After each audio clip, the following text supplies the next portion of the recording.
In the heart of Polk County, Florida, where the sun paints a fiery hue across the horizon each evening, I found myself serving under a man who would leave an indelible mark on my career, Sheriff Grady Judd. A towering figure with a mane of silver hair and eyes that could pierce through the thickest of facades, he was a force to be reckoned with. I first met him on my third day in the department, a green rookie eager to impress but trembling with apprehension. The air in the room seemed to thicken as he strode in, his boots thundering like the approaching storm. He extended a hand that felt like a vice grip, his gaze steady and unwavering. "Deputy," he said, his voice a firm baritone that left no room for doubt. "Welcome to the team." In the years that followed, I came to understand that his no-nonsense demeanor was not simply a facade. Grady Judd was a man who believed in justice, and he would not rest until it was served. His reputation was well-earned. He had a knack for keeping our community safe, and he did so with a blend of intelligence, determination, and a dogged persistence that was truly awe-inspiring. I watched as he navigated the complexities of law enforcement with a calm, steady hand. He was a beacon of leadership, guiding us through the darkest of nights and the most chaotic of storms. His presence was a constant reminder that we were there to protect and serve, and that our duty was not to be taken lightly. Under his leadership, the department flourished. We forged strong bonds with the community, working tirelessly to build trust and understanding.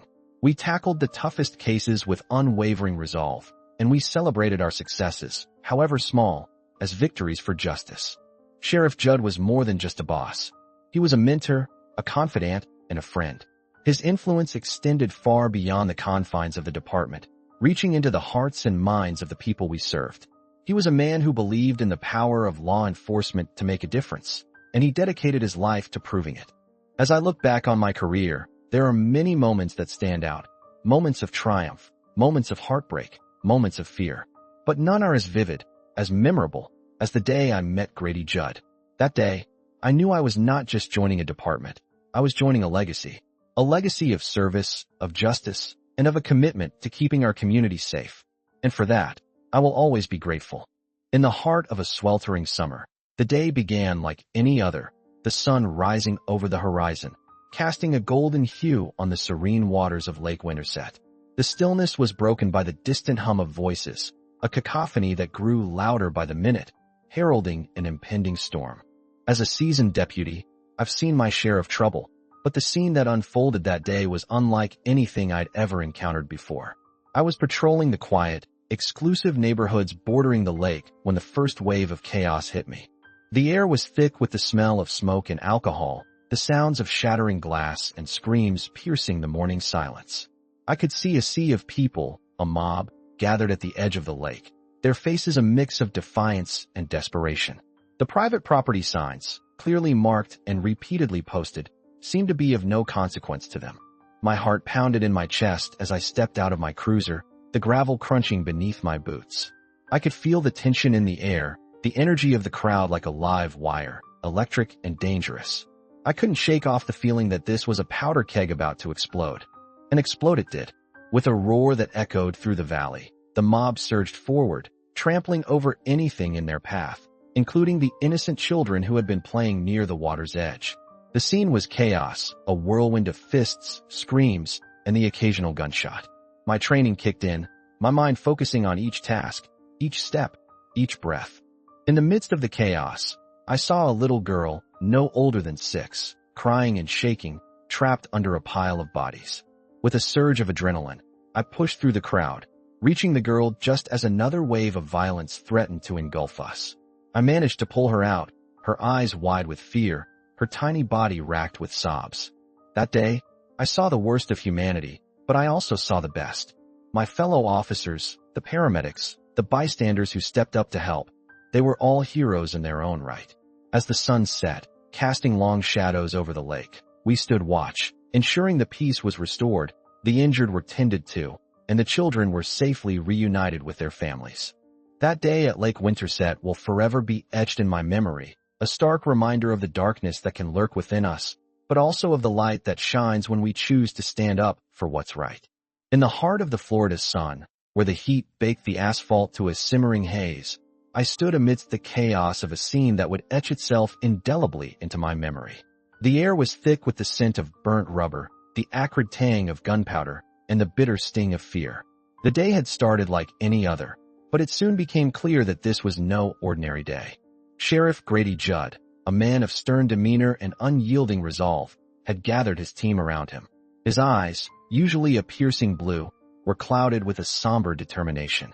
He spoke in measured tones, his voice a steady rumble that seemed to echo through the sweltering air. "We have a job to do, and we will do it. We have cell phone videos, witness statements, and a community on edge. Let's start sorting through the chaos and piece together the truth." As the day wore on, we sifted through the fragments of that shattered day. Each video, each statement, was a piece of a puzzle, a grain of sand in an ever-growing mountain. The heat of the sun seemed to intensify, and the weight of the task grew heavier with each passing minute. Yet, there was a sense of purpose in the air.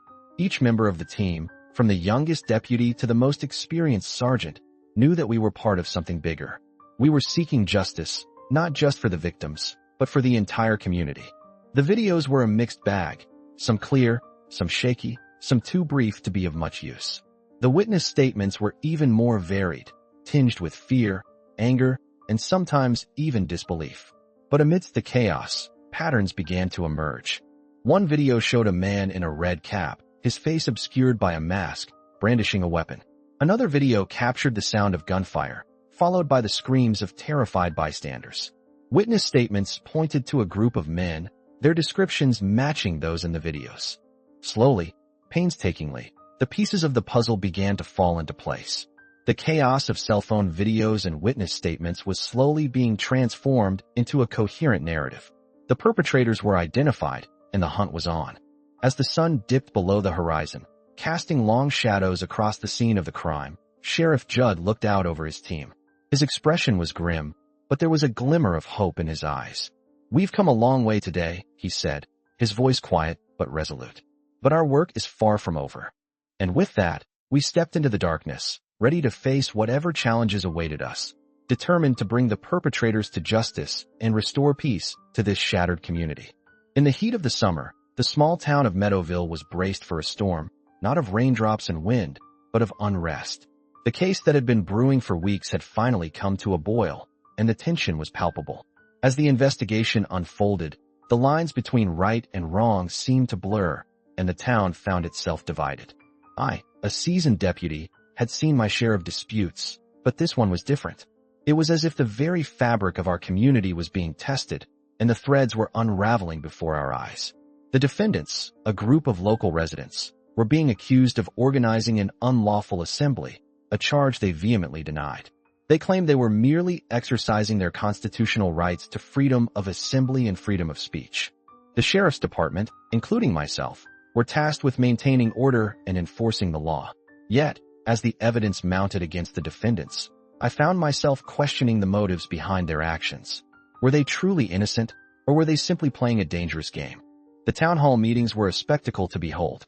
The air was thick with tension as the defendants and their supporters stood defiantly, their voices echoing off the walls, their fists pumping the air in defiance. The sheriff, a man of principle and integrity, stood firm, his jaw set, his eyes never wavering from the defiant crowd. Every night, I would return home to the silent embrace of my wife, her eyes reflecting the weight of the town's unrest. I would sit in the dimly lit living room, the ticking of the clock the only sound that filled the room, and I would wonder, was I doing the right thing? Were we, as a department, doing the right thing? The investigation continued, the days blending into nights, the nights into days. The town was on edge, and I could feel the tension simmering beneath the surface. I knew that the moment of truth was drawing near, and I prayed that we would find the answers we needed, not just for the sake of the law, but for the sake of our town. As I lay in bed that night, the weight of the case heavy on my shoulders, I closed my eyes and whispered a silent prayer. I prayed for justice, for peace, and for the strength to carry on. I was a sheriff's deputy, sworn to uphold the law, but I was also a man who was part of this community, a man who wanted nothing more than for Meadowville to remain the peaceful town it once was. The dawn of a new day was breaking as I rose from my bed, ready to face whatever challenges lay ahead. The investigation was far from over, but I knew that whatever the outcome, I would do my duty, I would uphold the law, and I would strive to bring justice to Meadowville. I was a deputy, and I would not falter. In the heart of that sweltering Florida summer, the air was thick with tension as we gathered in the conference room of the sheriff's office. 8 suspects, apprehended the previous night, were the focus of our collective attention. The room buzzed with anticipation, the air heavy with the weight of unspoken questions. The sheriff, a man of few words and a stern demeanor, stood at the head of the table, his gaze steady and unwavering. He cleared his throat, the sound echoing in the silent room, and began to speak. The arrests were made, he announced. 8 individuals taken into custody for their involvement in an incident that had shaken our small town to its core. A collective sigh of relief rippled through the room, but it was short-lived. The sheriff's words were quickly met with a chorus of objections from the lawyers present. They argued, with a fervor that spoke volumes, that the charges against their clients were minor, that they did not reflect the true severity of the incident. I couldn't help but feel a sense of disbelief. I had been there, on the front lines, witnessing the chaos, the fear, the raw emotion. I had seen the aftermath, the broken windows, the shattered lives. Yet, here we were, discussing petty charges. It felt like a slap in the face, a mockery of the gravity of the situation. But I kept my composure, my professionalism intact. I had seen enough to know that this was just the beginning, that the real battle was yet to come. As the room filled with the cacophony of voices, I stood there, a silent sentinel, ready to face whatever lay ahead. The case was far from over, and I knew that it would take every ounce of my resolve to see it through. The air in that room was thick with uncertainty, but I could feel a fire burning deep within me. I was a deputy, sworn to uphold the law, to protect and serve. And I would do just that, no matter the obstacles in my path. The case was far from over, and I was ready for whatever lay ahead. In the oppressive heat of a mid-Florida summer, the air hung heavy, a suffocating blanket weighing down on the town. The sun, an unrelenting orb of fire, cast a harsh glare on everything it touched, turning the world into a hazy mirage. Yet, amidst the sweltering silence, a cacophony of voices erupted, echoing through the humid air. It was the climax of a situation that had been simmering for days, a confrontation between the rights of the many and the sanctity of the few. I stood there, a silhouette against the blinding sun, watching as Sheriff Grady Judd stepped up to the microphone, his face a grim mask of resolve. He was a man who knew the importance of order, and the chaos that ensued around him was a stark reminder of why he held his position. His voice, strong and steady, cut through the din, a beacon of reason amidst the disorder. "Folks," he began, his southern drawl lending a comforting tone to his words, "I understand the passion and the desire to enjoy our beautiful lakes. It's a God-given right, a privilege we're fortunate to have here in Florida. But let me make one thing clear. Violence and disorderly conduct will not be tolerated." His gaze scanned the crowd, and I could see the tension in his shoulders, the determination in his eyes. He was a man who knew the weight of his words, who understood the power they held. He continued, "I urge each and every one of you to respect the private property rights of our fellow citizens. Trespassing on someone's land is not only illegal, it's disrespectful and harmful to our community."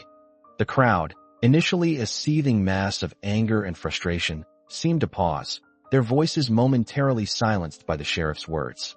It was a rare moment of calm in the chaos, a flicker of understanding in the eyes of many. I could see the relief in the deputies around me, a sense of reassurance that our leader was taking control. Sheriff Judd concluded his speech with a nod to our shared values, a reminder of the harmony we strive for in our community. "We're all here because we love the